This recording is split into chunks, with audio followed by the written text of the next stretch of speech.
CEAGESP suspendeu por tempo indeterminado a cobrança de estacionamento e funcionou parcialmente neste sábado. A medida foi tomada um dia após a manifestação contra a taxa, que terminou em tumulto. A CEAGESP amanheceu com as marcas do vandalismo de ontem. Nas cabines do estacionamento destruídas, muitos vidros ainda estavam espalhados pelo chão. O caminhão que foi incendiado ainda estava no meio da rua. A sede administrativa, que também foi atingida, tinha um forte cheiro de queimado e até fumaça saía. Hoje a CEAGESP ia funcionar apenas para o abastecimento e a retirada dos produtos. Mas alguns permissionários resolveram abrir para não perder as mercadorias e aumentar ainda mais os prejuízos. Tem ideia de quanto que vocês vão perder por conta de ontem e hoje? Mais de 10 mil reais. Vão perder os alimentos também? Vai, o problema é que a gente tem funcionário na roça para pagar, né? E não sei como é que vai fazer. Na faixa de uns 50% é perdido hoje, porque a nossa parte a maioria é verduras, né? Então por isso a durabilidade é menor, por isso que não tem como estocar. Alguns clientes desavisados vieram para fazer compras e outros resolveram arriscar, mesmo depois do presidente do CEAGESP comunicar que só voltaria a funcionar o entreposto para o público geral na segunda-feira. É o nosso passeio de sábado de manhã. Eu achava que ia estar completo aqui, mas pelo jeito os comerciantes ficaram mais com medo do que a gente, os consumidores. Eu arrisquei. Por enquanto deu certo. Deu certo, ainda alguma coisa dá para levar, né? A CEAGESP funcionou hoje com apenas algumas barracas de verduras e legumes. Após o protesto de ontem, que acabou em vandalismo e deixou 5 feridos depois do início da cobrança do estacionamento na última quinta-feira. Os valores variavam de R$ 4 a R$ 60. A cobrança foi suspensa e não tem data para voltar. Hoje, o presidente do Sindicato dos Permissionários em Centrais de Abastecimento de Alimentos do estado de São Paulo, o Sincaesp, falou sobre a manifestação. Ela não tem origem de nenhuma entidade representativa aqui da CEAGESP e nem de permissionários. Não sabemos o porquê essa manifestação de ontem. Nós temos interesse de saber o porquê dessa bagunça orquestrada que foi ontem. Que nós não compactuamos de bagunça. O Wellington Washington dos Santos, o homem baleado durante o confronto na CEAGESP, está internado no Hospital Universitário da USP. Segundo a assessoria de imprensa do hospital, o estado de saúde dele é estável, mas sem previsão de alta. Após uma semana de buscas, o primeiro-ministro da Malásia confirma que o avião que desapareceu no voo entre Kuala Lumpur e Pequim teve a rota desviada de propósito. Em entrevista coletiva neste sábado, o premier Najib Razak afirmou que é quase certo que o sistema de comunicação do Boeing 777 da Malaysia Airlines foi desligado antes que ele atingisse a costa leste da Malásia. Apesar de Razak evitar dizer de maneira categórica que se trata de um sequestro, a hipótese ganha cada vez mais força. O primeiro-ministro disse ainda que estas foram ações deliberadas de alguém no avião. E, segundo investigadores, essa pessoa teria experiência em pilotagem, já que o avião desviou da rota para escapar de radares e ainda voou durante horas na direção oeste. Agora, baseado em indicações de satélites de que a aeronave teria mudado a rota, o foco das buscas passa a ser ao norte da Tailândia e ao sul da Indonésia, no Oceano Índico. Uma outra possibilidade levantada pela investigação seria de que os pilotos queriam cometer suicídio. Depois da coletiva do premier, policiais foram até a residência do piloto do Boeing desaparecido, o capitão Zahari Ahmad Shah. O objetivo é buscar detalhes da vida dele e dos copilotos, mas ainda não foram divulgadas informações sobre o progresso dessas investigações. Há um dia do referendo que vai decidir o futuro da península da Crimeia na Ucrânia. A população já celebra a anexação ao território russo. Enquanto isso, o governo ucraniano acusa Moscou de incitação à violência e alerta para o risco de uma invasão russa. Em discurso no parlamento neste sábado, o presidente ucraniano em exercício, Alexander Turkhinov, acusou agentes pró-Rússia de estimularem a violência em protestos, como os que aconteceram na cidade de Donetsk e Kharkiv, que deixaram um saldo de 3 mortos. O presidente em exercício pediu à população que não ceda a essas provocações que, segundo ele, poderiam ser usadas como argumentos para uma invasão russa mais profunda no território ucraniano. A Ucrânia também decidiu dissolver o parlamento da Crimeia, uma postura política para desencorajar e reafirmar a posição ucraniana, que não reconhece a legalidade da votação de amanhã. Já o clima na península é de festa. Na manhã de hoje, uma multidão ocupava a Praça Lenin em Simferopol, capital da região, com faixas e bandeiras que celebravam a provável vitória pró-Rússia no controverso referendo que acontece no domingo. E a Rússia vetou a resolução do Conselho de Segurança da ONU que declarava inválido o referendo na Crimeia. O documento é uma espécie de convocação para que a comunidade internacional não reconheça o resultado da votação de amanhã. O texto de autoria dos Estados Unidos teve 13 dos 15 votos a favor. A China se absteve. Vamos ver agora os destaques das revistas semanais de informação. Com a chamada rebelião do PMDB, a Carta Capital fala sobre as ações do deputado Eduardo Cunha e de parte do PMDB que podem, segundo a revista, prejudicar a reeleição de Dilma Rousseff neste ano. A capa da Isto É traz uma reportagem sobre como o líder do PMDB, Eduardo Cunha, exige poder e verbas para manter a aliança com o governo. A revista ainda chama o deputado de o sabotador da República. A revista Veja traz uma reportagem exclusiva sobre a vida de José Dirceu na cadeia. A publicação mostra que a rotina do ex-ministro e de seus comparsas na prisão é muito diferente das dos demais detentos. Já a Época apresenta 50 redes sociais para quem cansou do Facebook. A revista afirma que a tendência agora é procurar sites e aplicativos feitos para cada tribo. Veja agora o que será a manchete dos dois principais jornais de São Paulo.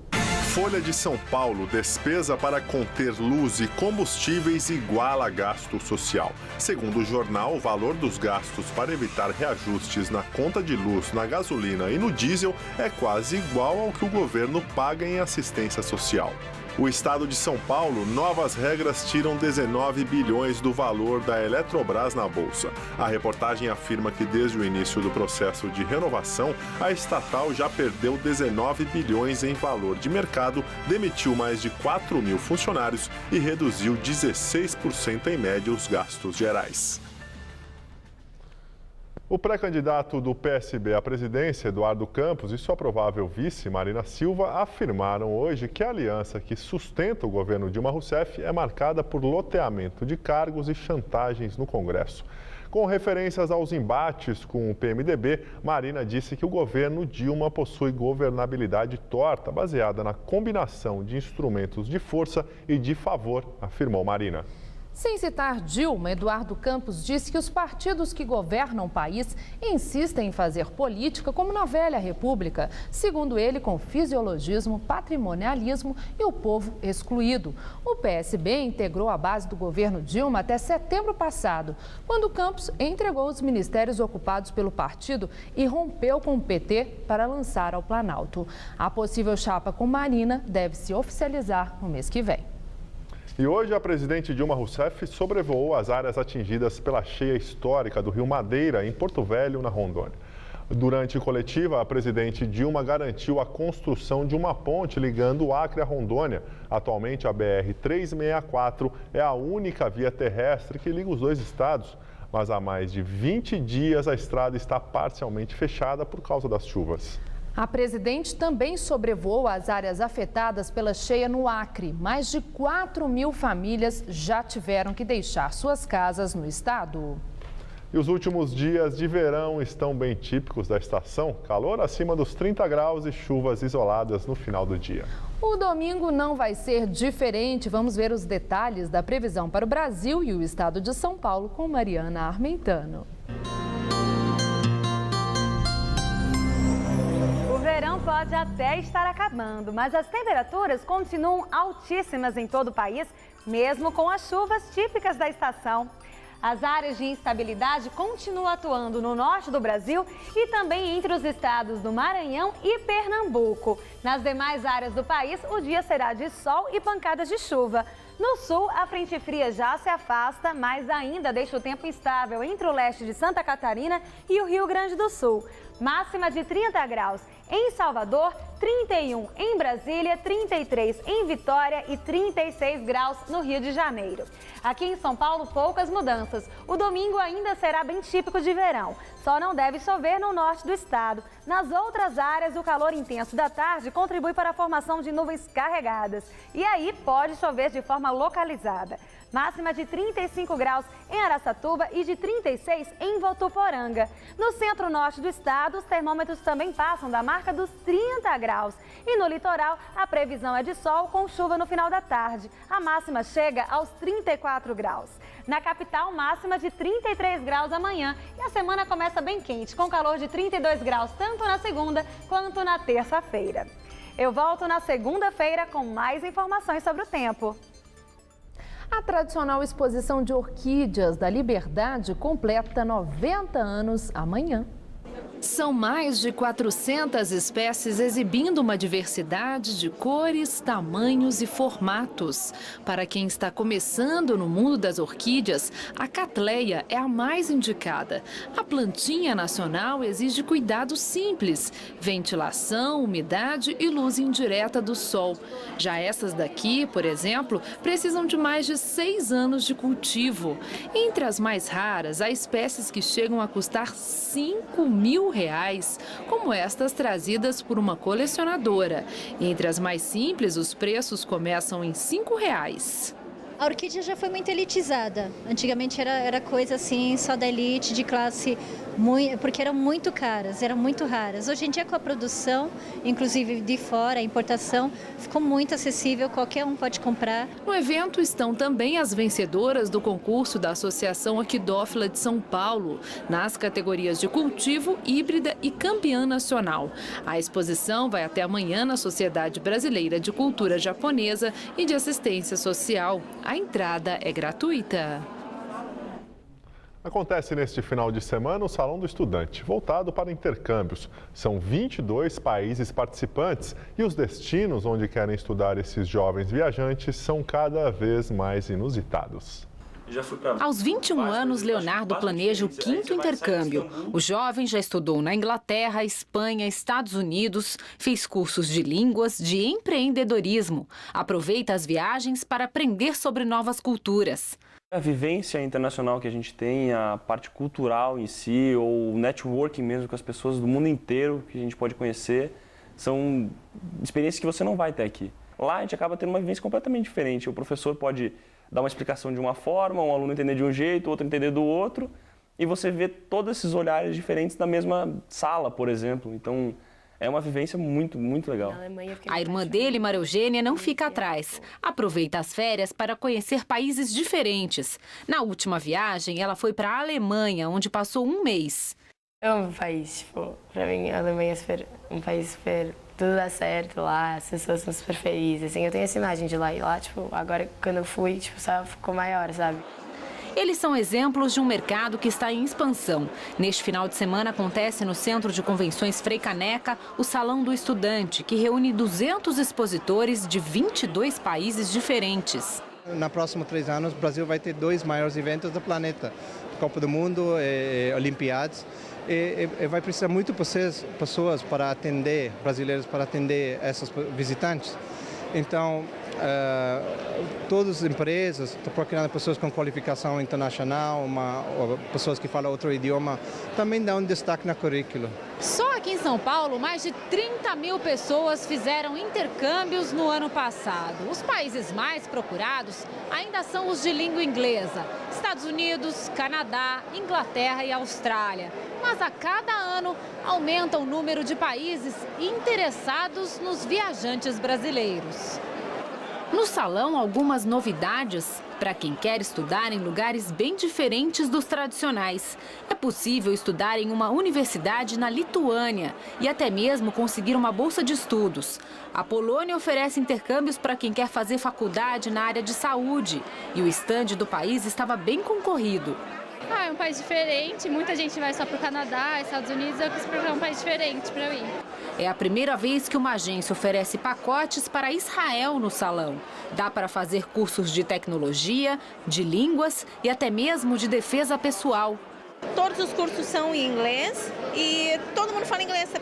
Com inglês você vai em qualquer lugar. Você some no ônibus, faz compra no supermercado. E é um país lindo, né? Não é só bomba, não é só... Temos praia, não precisa andar coberta, não existe nada disso.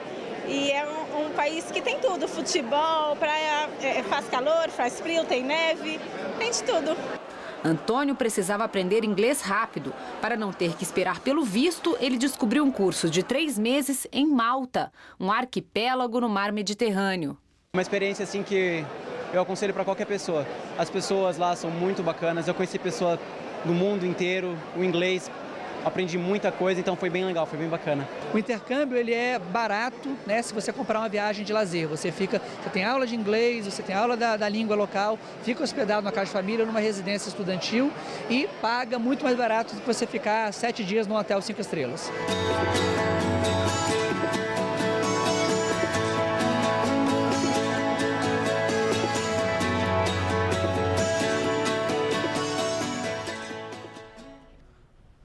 O Salão do Estudante vai até amanhã no Centro de Convenções Frei Caneca, das 2 da tarde às 7 da noite. A entrada é de graça, mas é preciso se inscrever pela internet, salãodoestudante.com.br. A seguir, prefeito de Paris libera o transporte público para reduzir a poluição recorde na capital francesa. E os donos da casa finalmente estreiam no Itaquerão. Jogadores do Corinthians pisam pela primeira vez no palco da abertura da Copa do Mundo. Paris continua sofrendo com a poluição. Pelo 6º dia consecutivo, o limite de alerta deverá ser ultrapassado e o governo recorre ao transporte público gratuito. A nuvem de poluição que assola Paris preocupa o governo e especialistas que alertam sobre os riscos para a saúde. Em uma tentativa de amenizar a situação e encorajar a população a evitar o uso de carros, desde ontem, o transporte público é gratuito na capital francesa. A medida vale até amanhã. O nível dos poluentes é crítico por causa da combinação do clima seco e da grande emissão de partículas poluentes provenientes dos automóveis. Fórmula 1, no primeiro treino classificatório do ano, o inglês Lewis Hamilton larga na pole position do Grande Prêmio da Austrália. O brasileiro Felipe Massa sai na 9ª colocação. Em uma disputa emocionante no circuito de Albert Park, em Melbourne, Lewis Hamilton da Mercedes superou os adversários já com o cronômetro zerado e ficou com o primeiro lugar no grid. O piloto local Daniel Ricciardo da RBR completa a primeira fila. Em seguida, larga o outro piloto da Mercedes, o alemão Nico Rosberg. Felipe Massa, estreando na Williams, levou o carro para a última etapa do treino, mas acabou em 9º lugar. Quem não começou bem foi o tetracampeão mundial Sebastian Vettel. O alemão da RBR ficou com a 12ª posição. A corrida que abre a temporada acontece às 3 horas da madrugada deste domingo. Campeonato Paulista. O já classificado Palmeiras venceu a Ponte Preta agora à tarde no estádio do Pacaembu por 3-2 com gols de Eguren, Allan Kardec e Mendieta. Com a vitória, o Alviverde ainda tem boas chances de ser o primeiro colocado no geral e assim poder decidir em casa até o final da competição. Apesar da derrota, a Ponte Preta ainda tem chance de classificação. Mais 3 jogos válidos pela 14ª rodada acontecem neste momento. O Lilense vai empatando com o Botafogo sem gols. Atlético Sorocaba e 15 de Piracicaba também empatam em 1-1. E o Bragantino vai vencendo o São Bernardo por 1-0. E depois de mais de um século de espera, o Corinthians fez hoje o primeiro treino no tão desejado estádio próprio. Mas em vez da fanática torcida, quem teve a honra de vibrar com o time nas arquibancadas do Itaquerão foram os operários que ainda trabalham na reta final das obras. Os jogadores do Corinthians puderam pisar pela primeira vez no gramado do novo estádio. Hoje foi dia de estreia da Arena, que vai receber o jogo de abertura da Copa do Mundo do Brasil em 12 de junho. O fanático torcedor ainda não pôde conhecer a nova casa, que com quase 99% das obras concluídas, será inaugurada no dia 15 de abril, com um amistoso entre o time atual do Corinthians e um combinado formado por ex-jogadores do clube. Apesar da ausência dos torcedores comuns, os operários que trabalham nas obras fizeram as vezes da fiel torcida e comemoraram o primeiro gol no estádio, marcado por Jadson. O treinamento deste sábado foi o último antes da partida decisiva contra a Penapolense amanhã. O Corinthians precisa vencer para manter viva a chance de classificação para as finais do Paulistão. E o futebol acaba de se despedir de um grande craque. Rivaldo anunciou neste sábado a sua aposentadoria. Aos 41 anos, ele vinha atuando no Mojimirim, clube do qual também é presidente. Campeão da Copa de 2002 e eleito melhor do mundo em 99, quando atuava pelo Barcelona, Rivaldo também passou pelo Milan e pelo La Coruña.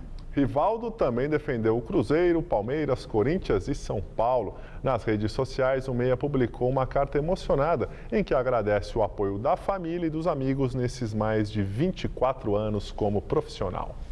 Cartunistas brasileiros e estrangeiros retratam o bom humor do Papa Francisco, o líder máximo da Igreja Católica, numa exposição em São Paulo.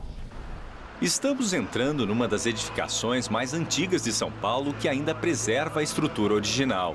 O prédio em estilo colonial, bem no centro da capital paulista, foi fundado em 1774 por Frei Galvão, o primeiro santo brasileiro.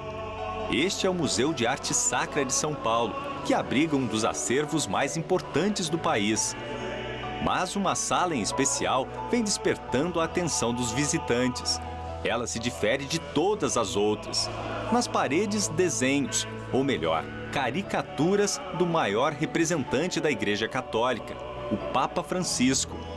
O responsável por essa ideia é o cartunista José Alberto Lovredo, o Jal, que reuniu na exposição trabalhos de colegas de profissão brasileiros e estrangeiros, que retrataram nos seus traços bem-humorados o primeiro Papa latino-americano. Quando o Papa esteve o ano passado, 2013, aqui para o Encontro da Juventude, e ele foi simpático, e ele bem-humorado, fez piada com a coisa do Papa o Deus é brasileiro, mas o Papa é argentino e tudo mais, que ele levou numa boa. A gente percebeu que esse Papa realmente ele tem bom humor mesmo e que ele está conquistando as pessoas, independente da religião. Aí os desenhos começaram a fazer caricaturas, eu via pelo Face, pela rede social, e resolvemos fazer uma exposição. Este mês, o Papa Francisco completou um ano no pontificado e a exposição faz uma grande homenagem a este líder religioso que está com a popularidade em alta.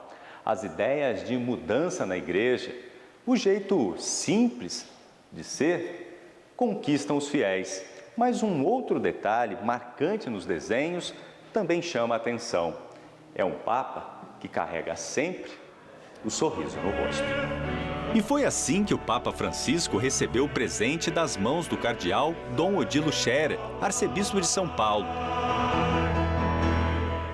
O livro com as caricaturas foi entregue pessoalmente em Roma.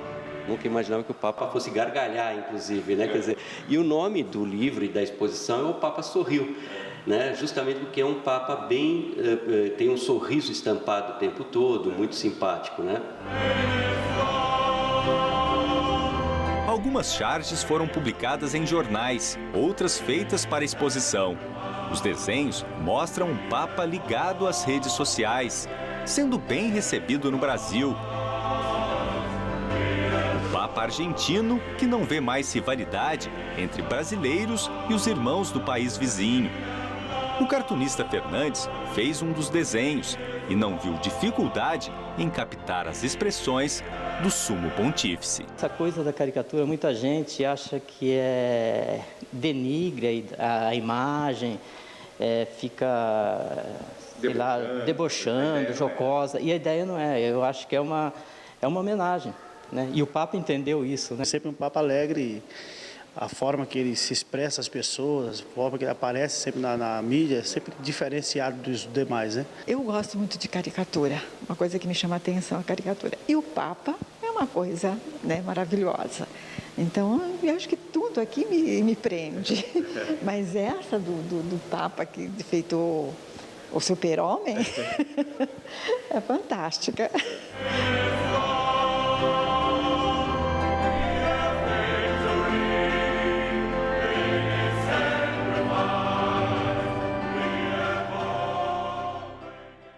A exposição fica em cartaz no Museu de Arte Sacra de São Paulo até o dia 30 de abril. O ingresso custa R$ 6,00. Aos sábados, a entrada é gratuita. E o Jornal da Gazeta termina aqui. A edição de hoje pode ser vista no site youtube.com/Jornal da Gazeta. Uma boa noite. Uma ótima noite para você, um excelente domingo. Até segunda.